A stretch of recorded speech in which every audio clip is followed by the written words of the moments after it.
African love బర్డ్‌లో breeding సింటమ్స్‌లో ఇదొక symptoms అండి. అది ఎప్పుడైతే బ్రీడింగ్ చేయాలనుకుంటుందో, ఎక్కడి నుంచైనా సరే ఆ పుల్లలన్నీ కట్ చేసుకొని ఒక బెడ్డింగ్ ఏర్పరచుకునిద్ది.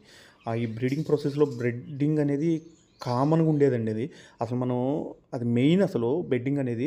అది లేకుండా గుడ్లు పెడితే గుడ్డుని తొక్కటం గానీ, వాటి మీద పట్టడం గానీ, పిల్లల్ని చంపేయటం గానీ ఏదో ఒకటి చేస్తా ఉంటాయి. అందుకని ఆఫ్రికన్ లవ్ బర్డ్స్‌లో మనం బెడ్డింగ్ అనేది చేయాల్సిందే.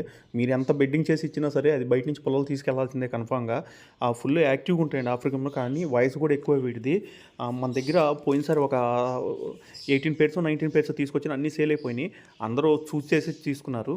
ఆ తర్వాత ఒక 4 పేర్లు మిగిలిపోయినాయి. అవి నేను బ్రీడింగ్ సిమ్టమ్స్ కనిపించేదానికి ఇక ఫ్రీగా వదిలేసాను. అవి బ్రీడింగ్ ప్రాసెస్ స్టార్ట్ అయినాయి. అవి పుల్లల్ని తీసుకెళ్తాయి. రెక్కల్లో పెట్టుకొని ఇది అంటే వాటి రెక్కల్లో గుచ్చుకొని తీసుకెళ్తా ఉంటాయి మెయిన్‌గా. ఇగో చూసారు కదా అట్లా. ఇటు తీసుకెళ్ళి వాటి బెడ్డింగ్ ఏర్పరచుకుని మెత్తగా వాటిని కొరికిద్ది. బెడ్డింగ్ అసలు మెత్తగా చేసుకునిద్ది. వాటి పిల్లలకు గాని, గుడ్లకు గాని ఏమాత్రం దెబ్బ తగలకుండా ఉండటానికని చెప్పి. చాలా కష్టపడతాయండి బెడ్డింగ్‌కి. బెడ్డింగ్ ప్రాసెసే ఒక్కోసారి 10 రోజులు, 15 రోజులు జరిగిద్ది. పెట్టి దాన్నంతా నింపి తర్వాత ఎగ్స్ పెట్టడం స్టార్ట్ అవుతాయండి.